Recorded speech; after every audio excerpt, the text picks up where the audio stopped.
pozdravljam. Drago mi je da smo se ipak ovdje okupili, iako u malom broju. Evo, možda i radni dan, pa ljudi imaju neke druge obveze, pa nisu došli. Ali to nema nekog opravdanja. Zbog toga što se ovdje na ovome mjestu dogodila jedna teška nesreća za Hrvatsku, za hrvatske branitelje koji su branili ovaj kraj. Znači, mi se nalazimo u rajonu Crne Bare, gdje su neprijateljske snage izvršile jednu zasjedu, a u toj zasjedi oni su imali i fizičko osiguranje. Tu iznad ovoga našeg podignutog spomenika bilo je 7 ležećih rovova, a pored toga i ovdje su postavili minsko polje. To minsko polje je bilo u 2 reda. Presječen je bio ovaj put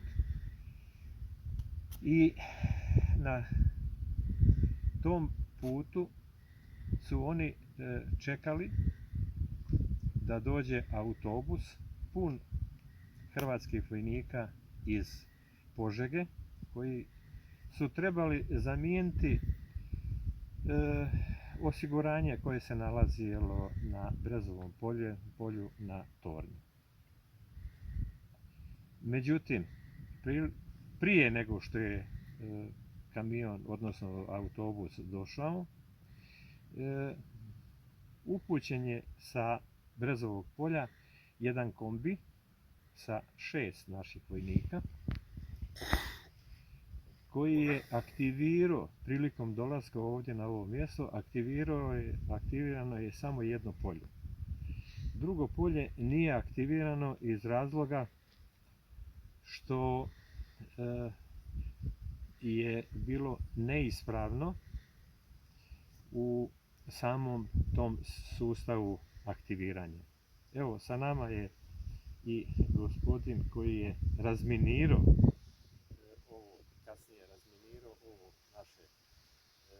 naše mjesto, i on je otkrio zašto nije aktivirano i drugo polje. Pa ja ću njega zamoliti kasnije da on to sa stručne strane i kaže zašto. Pa da ne bi uzimao riječ njegovu, jer on je bio taj koji je to kasnije i uradio. Poslije, kad je taj naš kamion, odnosno kombi naišao, kao što sam rekao, aktivirano je jedno minsko polje i to je raznešeno. Na tom mjestu su poginula naša 3 branitelja i njihova imena su ispisana na ovom našem spomeniku, a 3 na svu sreću, lakše i teže su ranjeni. Oni su se praktično uspjeli su doći do Strmca i kasnije do Nove Gradiške, i u bolnici Nova Gradiška pružena im je pomoć. Ja bi ovaj slučaj povezao sa slučajem koji se dogodio 16.8.1991. godine u rejonu sela Smrtić. I tamo je u to vrijeme, koje sam rekao, postavljena zasjeda.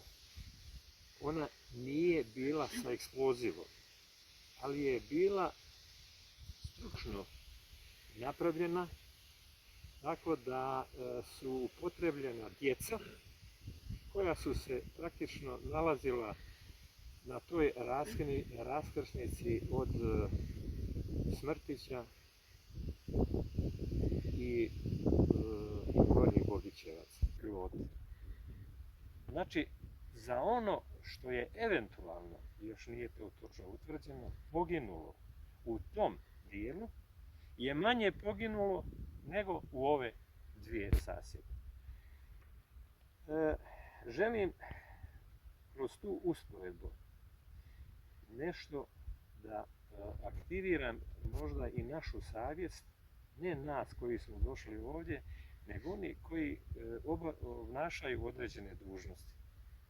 Da li je neko pokrenuo istragu samo za ovaj slučaj ovdje na Crnoj Bari i taj slučaj koji sam sada spomenuo, koji se dogodio u Smrtiću?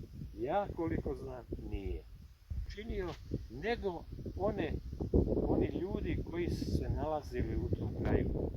Znači ovdje to su ljudi koji su iz Cikota, Cicvara, Bjelajaca, Gornje Šumetlice i sad da ne nabrajam.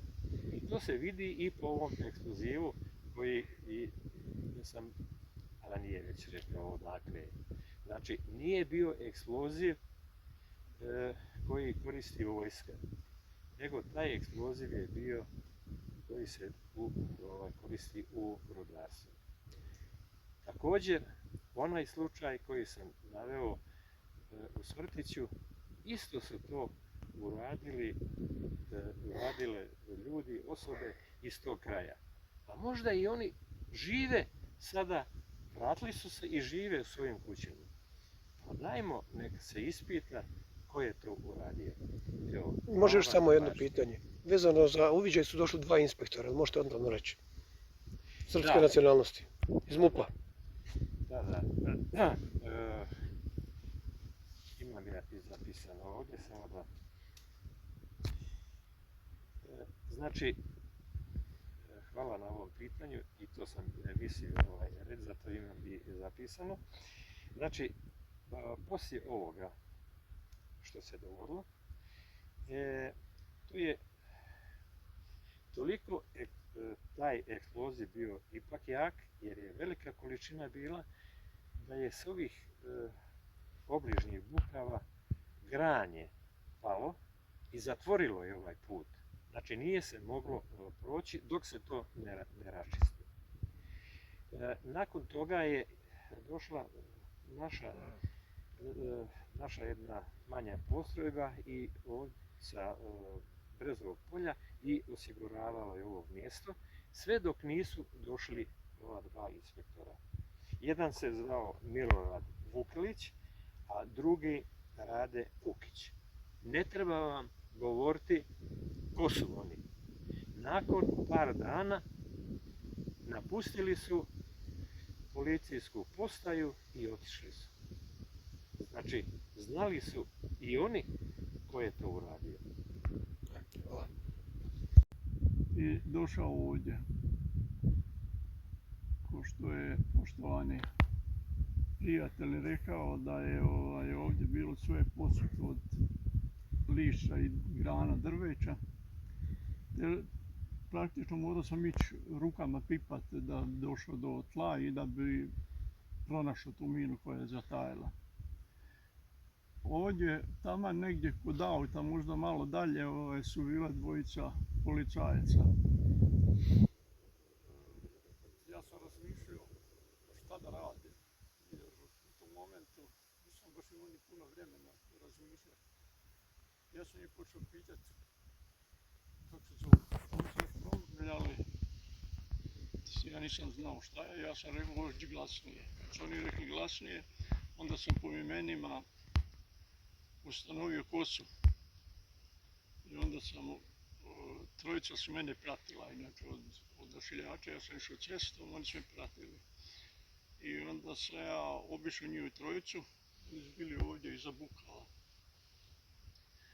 Rekao sam im da ima mina za razminiravanje, ali oni su nam veća opasnost.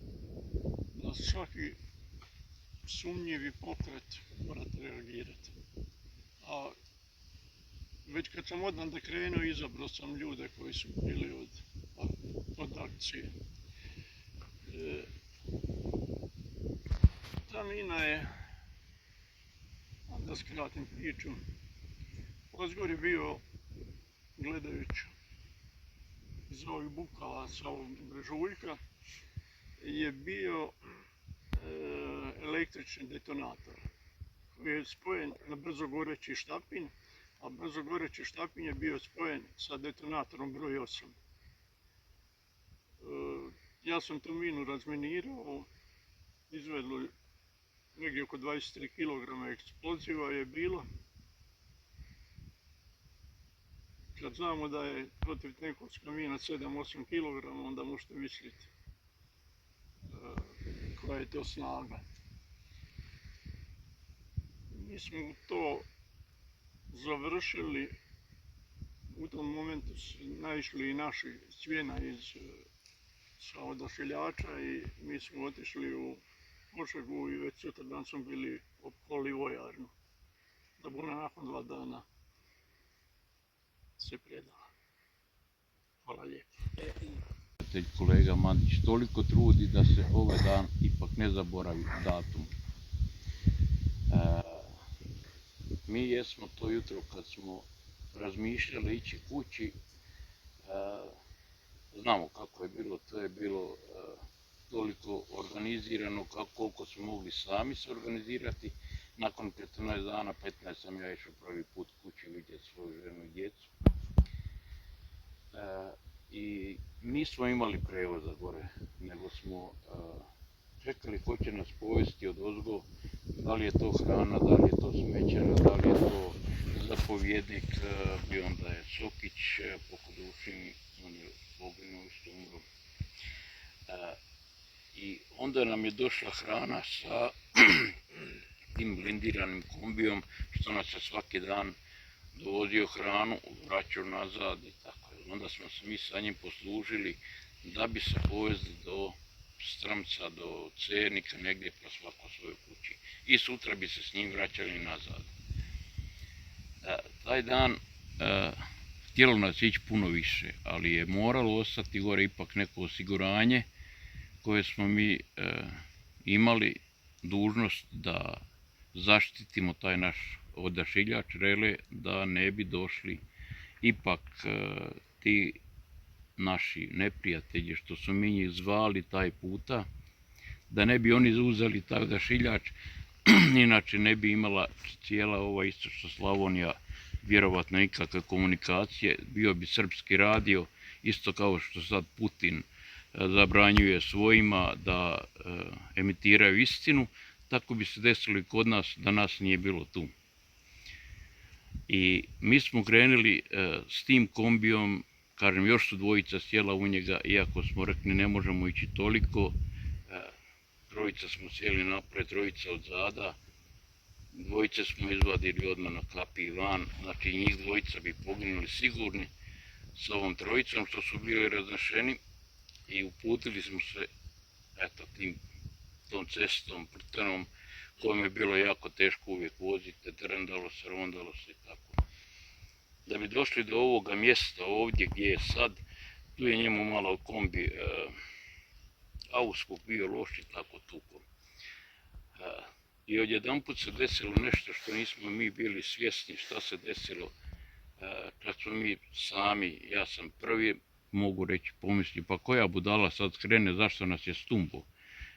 To je bili prvi sekund, prvi moment, onda kad smo se malo došli k sebi u toj jami, u tom jarku, gdje smo odleteli sa kabinom, kad smo provjerili van, to se nije vidjelo od toga krša, kombi nije imao lima na sebi ništa, to se vidi na snimci koja je ta dan snimit, koje su rekli da nema snimke, ta snimka postoji, uživo, to je evo kolega Mandić snimio i objavi to na YouTubeu i objavi to u medijima nakon dosta godina, žao mi što nije objavito odmah nakon 2., 3. godine, ali dan danas imate, možete pogledati na što je to izgledalo, kogod nije vidio to je strahota. I kad smo vidjeli da je to raznešeno, onda smo shvatili da to nije on sletio u jarak, nego da nas je neko pogodio. Mi smo mislili da li je zolja ili nešto ovako, jel? Ali nije moglo biti toliko pijeska na nama i toga svega krša. Tako da smo se mi povukli nazad u jarak, nas trojica, koji smo preživjeli. Trojica, koja trojica? Marko Tokić, Mata Pirić i ja. Slavko Marko Galika. Tokić je vozač, on je kao civil vozio, to je bio Jukonov kombi kojim je se onda služilo kao dovoz hrane. Jel? Blindirano vozilo koje nije imalo stakala na sebi i ta je kabina kao kabina bila, ne znam, kao lopta, da je bilo da se, kako smo mi frčeli u njoj, to dragi Bog zna, jer je on vjerovatno odredio tako da bude, jer da nije bilo tako, bilo bi ne 3 poginulo, bilo bi bar 23. I to možemo zahvaliti, evo, zato su Požežani dosta zahvalni nama i oni urgiraju da se taj datum održi. Ja sam rekao, ja ću doći uvijek ovdje i podržati ovu trojicu prijatelja, kolega koji su poginuli i njima odati počast. Evo, još ću sam kratko reći, kad smo se mi vidjeli šta je to, mi smo se povukli u kanal i otišli jedno 50 metara, to je trajala vječnost, jer ja sam znao, jer su nas gore upućivali, ako se išta desi, dečki, vatate se kanala i samo niz kanal, samo tako možete doći do Strmca. I to smo eto iskoristili, pustili smo se dole na drugi most nekako da bi naišao taj jedan kamion koji je vozio kontejner Devčić iz komunalnoga. On je vozio gore smeće i dovozio i odvozio sa kontejnerom i mi smo njega uspjeli dole zaustaviti i da nas je on onda od drugog mosta, od trećeg mosta zapravo pustio do Strmca i onda su došli po nas i onda su nas otišli za bolnicu. Bili ste krvavi, ono, kako je on reagirao? Pa bilo je, da, bilo je krvi, nismo mi to vidjeli na sebi, ali nismo imali špile, ali je bilo dosta, vjerovatno od toga kamenja, od kao šrapneli, od lima i od toga bili su dosta krvavuga bilo, ali nisi znao šta se dešava na kraju krajeva. Jel? I tako da kad smo došli do bolnicu, onda su nas dole malo stišali, ali nismo znali da su sva trojica bila poginula, to smo i vidjeli ovdje sami, nismo vjerovali, ali eto, to je ukratko. I ja vam ponovo zahvaljujem svima na podršci da se nađemo ovdje taj dan. Evo, hvala lijepo. Se pokloniti ovim dečkima i zahvaliti za njihovo što su dali za našu domovinu Hrvatsku. Na ovaj dan, što je gospodin Mikšić rekao da sam bio dole s Prtićima, baš 16.8. pa sam preživio i ove dečke gdje su bili na onim prvim položajima od bile partizanke, Bogićevaca, Smrtića i tamo dalje do 5.10. kad je osnovana Psunska satnija. Gospodin Mikšić i pokojni Aloj Sokić, kad smo se bili povukli iz Smrtića 5.10. baš je bila nedjelja, došao kod mene pitati da Cenička satnija preuzme gore obranu Psunja, oduševljača. Tako sam ja bio prihvatio i dečki moji. Tako smo ulica Donjeg ratišta, gdje nam je bilo dosta lakše se ratovati mnogo gore kad smo prešli na Psunju.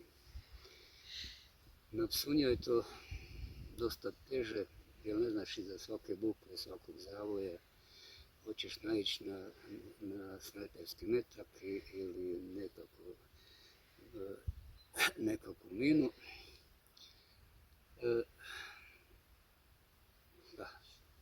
Teško sad to sve pripričavati šta smo sve doživjeli gore. Kad je 32 puta avion raketirao, taj toranj bio je kao švicarski sir.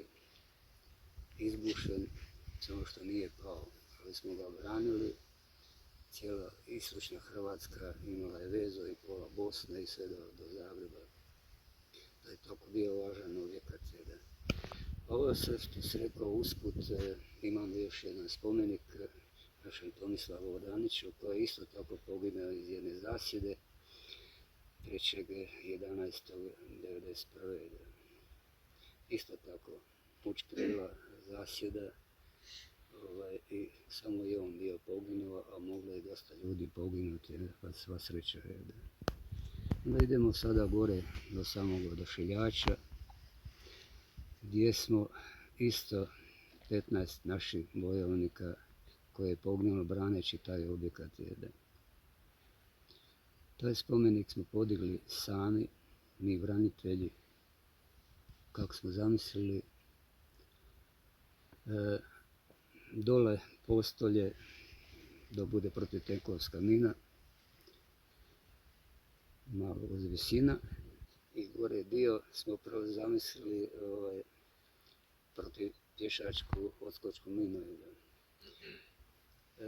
I 15 kamenova stijena smo od te protiv pješačke mine, svaka stijena za jednog poginulog. Prijatelji, dragi suborci, osim evo, pozdravljam vas ispred županijske organizacije Udruge hrvatskih dragovoljaca Domovinskog rata na ovaj tužni dan, ali dan ponosa i slave, kada su 3 hrabra viteza Hrvatske dala svoje živote i svojim životima u biti spasili moje Požežane, Vidovačku satniju koja je trebala preuzeti smjenu na bazi.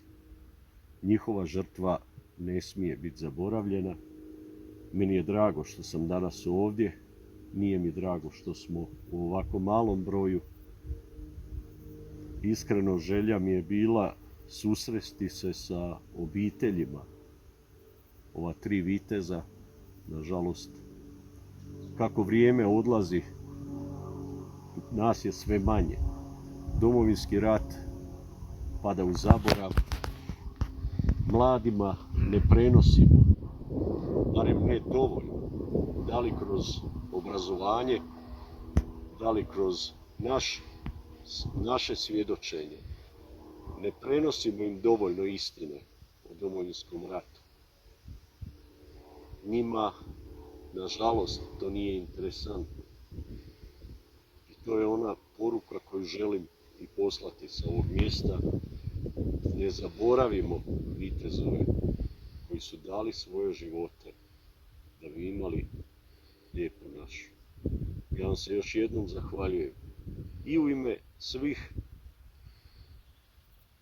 hrvatskih vojnika koji su danas živi zbog žrtve koju su položili ova 3 vitezova, ali i u ime svih dragovoljaca Domovinskog rata koji su na ovom području u samim početcima osnivanja oružanih snaga i stvaranja Republike Hrvatske zdušno ratovali. Došli iz Požege braniti Gradišku jer smo znali da se Požega brani u Gradišci, a ne u Požegi. Naše postrojbe su tada već tim danima bile raspoređene na Okučanskom ratištu, znači od Čovca, Smrtića, Gređana, Kosovac. Ovdje Kosovac. Neke žrtve Požežana su tamo date i to se ne smije zaboravljati. Mi smo susjedne Pomakli se županije, vam svaki slučaj. susjedne smo županije, ali smo svi njegovi. Ja ću biti kratak. Ja sam bio sudionik rata na ovom prostoru u Šunjskoj satniji, evo komandir je to bio Luka Zec. Mi smo se samostalno organizirali u općini Cernik i onda kad je došlo do informacije, vi ste nas poslali ovdje govoriti. Htio sam reći da je općina Cernik jedna od većih općina, imamo 101 kvadratni kilometar, a to znači da od samog mjesta Cernik pa do ovdje, to je sve ovo dole lijevo pa do općine Cernik. Znači, kad neko kaže nismo bili na prvoj liniji, mi linije ni nismo imali, nismo imali kompletno okruženje jer smo ovdje bili. Naravno, i to je dugačak put i uvijek su nas mogli uhvatiti gdje god su htjeli. Nažalost, ili na našu sreću, bez obzira na ovoliko ljudi koliko je poginulo, moglo je tu biti još i puno gore. Htio sam reći još da ovaj događaj je samo početak obilježavanja svih događanja koji sada slijede do Nove godine i poslije Nove godine. To je još i akcija Šnjegavić, pa Sunjska satnija, pa onda akcija Šagovina i onda sada od prošle godine obilježavamo i pogibiju dvojice naših branitelja na Đakinovoj livadi. Tako da, evo, naravno, ovo neće spomenuti sve ove mjesta gdje su nam dečki izginuli. Mi ćemo, evo, kao općina i sudionici, evo, Domovinskog rata, i ne samo ja, već i moji vijećnici i svi ljudi koji su u vijeću nastojati uvijek pomoći i hrvatskim braniteljima i udrugama, što i radimo, i nastojat ćemo brzo živi obilježavati evo ovakve spomendane. Nažalost moramo i obilježiti, ipak su oni dali svoj život za Hrvatsku domovinu. Da njih nije bilo, ne bi vjerojatno bilo ni nas i naše djece i naših pokoljenja. Da, slabo govorimo to našoj djeci, slabo ne govorimo samo mi, škola, crkva, svi smo mi to zakazali, pomalo više nemamo autoriteta u društvu, zato je to sve tako na tom nivou, zato nas ima sve manje. Nije nam više stalo, prošlo je 30 godina i sad gledajte, počinju se oni buniti, oni se pomalo dižu, oni se sad vraćaju u povijest, mi smo praktički, neću reći da smo ih zaboravili, ali skoro da je zaboravljamo, znači ne smijemo to dozvoliti. Ja više neću držati politički govor, evo sve vas skupa pozdravljam, evo vidimo se opet od nekih sljedećih naših komemoracija i obilježavanja, evo uskoro ćemo 5.10., zapravo 2.10. Luka je Sunjska satnija. 2.10. nedelje. Da, i nakon toga evo imamo još tih događanja gdje stvarno svake godine obilježavamo taj dio, a zadnji petak u 10. mjesecu uvijek imamo misu i sjećanje za naše poginule branitelji, civile u općini Cernik kojih je bilo 35. Hvala lijepo.